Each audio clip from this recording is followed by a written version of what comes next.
بسم اللہ الرحمن الرحیم۔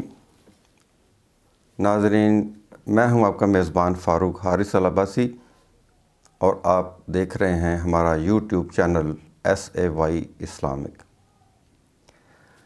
اللہ تعالیٰ نے قرآن کریم میں 4 مہینوں کو بزرگ مہینے قرار دیا۔ اس میں ذکر ہے ذی الحج، محرم اور رجب۔ 3 مہینے تو کنٹینیو آتے ہیں، لیکن رجب ذرا بعد میں آتا ہے۔ لیکن رجب کو بہت زیادہ اہمیت حاصل ہے ان بزرگ مہینوں میں۔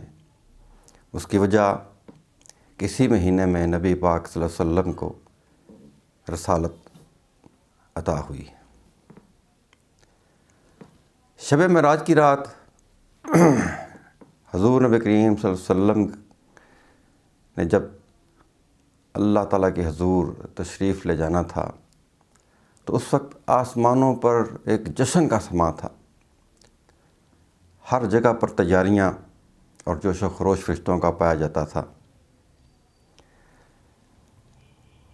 وہ تمام براق انتظار میں تھے کہ شاید میرے اوپر حضور پر نور صلی اللہ علیہ وسلم سواری فرمائیں گے۔ ہزاروں براق وہاں پر موجود تھے اور اللہ تعالیٰ کے حکم کے منتظر تھے کہ کس کی باری آئے گی۔ اس میں بڑے بڑے خوبصورت براق بھی موجود تھے، بڑے صحت مند تنومند براق بھی تھے، اور ہر کوئی اپنی خوبصورتی پر اور صحت پر اترا رہا تھا کہ شاید میں ہوں، شاید میں ہوں، شاید میں ہوں، شاید میرا نام آئے، میں خوبصورت ہوں۔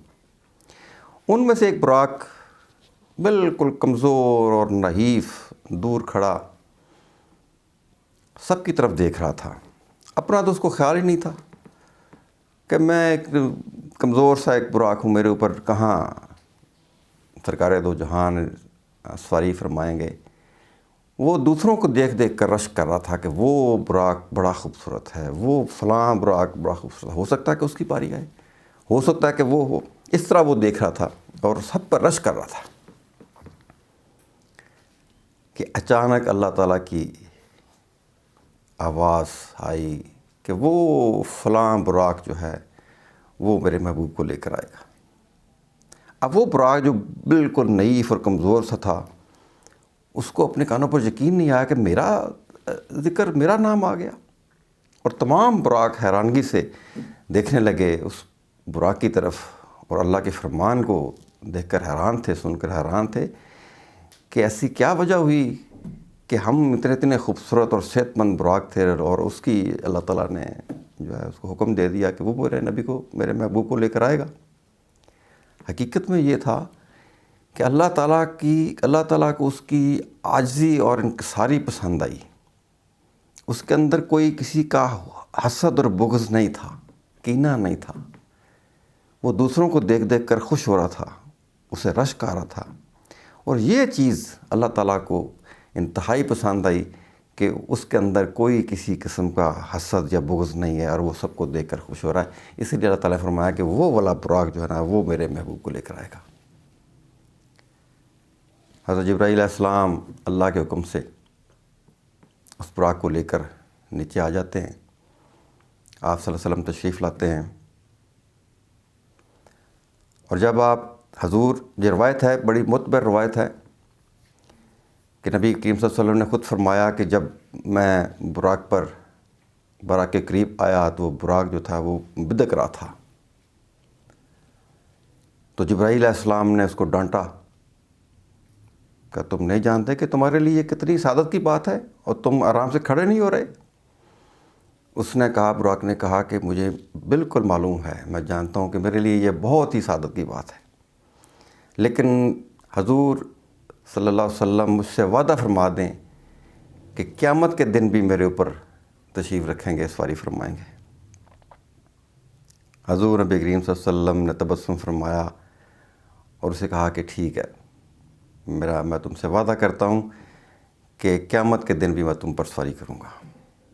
یہ سننا تھا کہ وہ اس قدر خوشی کے ساتھ وہ صحت مند اور تنومند ہو گیا کہ اتنا اونچا ہو گیا کہ نبی کریم صلی اللہ علیہ وسلم کے ہاتھ مبارک نہ اس کی زین تک جاتے تھے اور نہ پاؤں مبارک اس کی رکاب تک. وہ اتنا بلند ہو گیا, اتنا صحت مند ہو گیا. پھر روایت میں آتا ہے کہ ایک روح آسمان سے اتری اور اس نے اپنے آپ کو جھکا دیا اور نبی کریم صلی اللہ علیہ وسلم نے اپنا پاؤں مبارک ان کی گردن پر رکھا اور براق کے اوپر سوار ہو گئے. سوار ہونے کے بعد آپ صلی اللہ علیہ وسلم نے پوچھا کہ تم کون ہو؟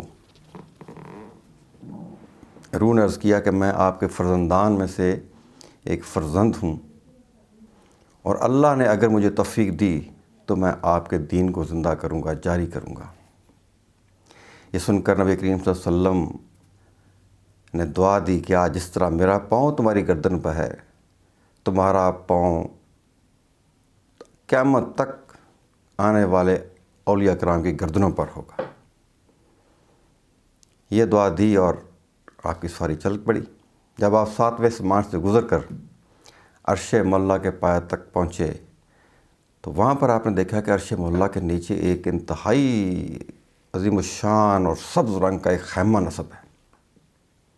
آپ دیکھ کر حیران ہوئے اور ایک دل میں خیال آیا کہ میرے بعد تو کوئی نبی نہیں آئے گا, تو پھر یہ خیمہ کس کے لیے ہے؟ تو اسی وقت اللہ تعالیٰ کی آواز آئی کہ میرے محبوب کہ آپ نے بالکل صحیح کہا کہ آپ کے بعد کوئی نبی نہیں آئے گا, لیکن یہ خیمہ اس کا ہے جس کو ابھی کچھ دیر پہلے آپ نے دعا دی کہ جس طرح میرا پاؤں آپ کی گردن پر ہے اس طرح تمام اولیاء کرام کی گردنوں پر تمہارا پاؤں. یہ خیمہ آپ کے فرزند شیخ عبدالقادر جیلانی کا خیمہ ہے اور یہ مقام و مرتبہ میں نے اس لیے عطا کیا کیونکہ آپ نے اس کو دعا دی, اور قیامت تک جتنے بھی اولیاء کرام آئیں گے ان کا پاؤں, آپ کے فرزند کا پاؤں ان کی گردنوں پر ہوگا. ایک روایت میں ہے, بڑا مستند ہے, کہ اس کے بعد حضرت شیخ ابو سعید کیلوی فرماتے ہیں کہ جس وقت حضرت غوث الاعظم نے بات کہی, حق تعالیٰ نے مجھے مشاہدہ کرایا کہ حضور سرور کائنات صلی اللہ علیہ وسلم کے ساتھ ملائکہ مقربین اور اولیاء مقدمین متاخرین یعنی زندہ اولیاء کرام اپنے جسم کے ساتھ اور موتا اپنی ارواح کے ساتھ موجود تھے. اور حضرت صلی اللہ علیہ وسلم نے حضرت شیخ کو خلقت زیب تن کرائی اور ملائکہ اور رجال الغیب حضرت شیخ کی مجلس کے ارد گرد ہوا میں صفے باندھے کھڑے تھے. چنانچہ روئے زمین پر کوئی ایسا ولی نہ تھا جس نے اپنی گردن حضرت شیخ کی تعظیم میں نہ جھکائی ہو. آگے لکھا ہے اس کتاب میں کہ شیخ خلیفہ سے منقول ہے کہ وہ فرماتے ہیں کہ میں نے خواب میں حضور نبی کریم صلی اللہ علیہ وسلم کی زیارت کی اور یہ بزرگ حضرت صلی اللہ علیہ وسلم کی زیارت سے اکثر سرفراز ہوا کرتے تھے. میں نے سید المرسلین کی خدمت میں عرض کیا کہ حضرت شیخ عبدالقادر جیلانی نے فرمایا ہے کہ قدمی حاضی علی رکبہ کلو ولی اللہ. حضور صلی اللہ علیہ وسلم نے فرمایا کہ وہ بات یہ کیوں نہ کہیں کیونکہ وہ قطب زباں ہیں اور میں حق تعالیٰ کے حکم سے ان کا حامی ہوں. اس کتاب میں یہ بھی لکھا کہ شیخ ابو البرکات فرماتے ہیں کہ میرے والد فرماتے ہیں کہ میں نے اپنے چچا شیخ عدی بن مسافر سے دریافت کیا کہ حضرت شیخ عبدالجیلانی کے علاوہ متقدمین اور متاخرین میں سے کسی اور بزرگ نے بھی یہ کلمات فرمائے؟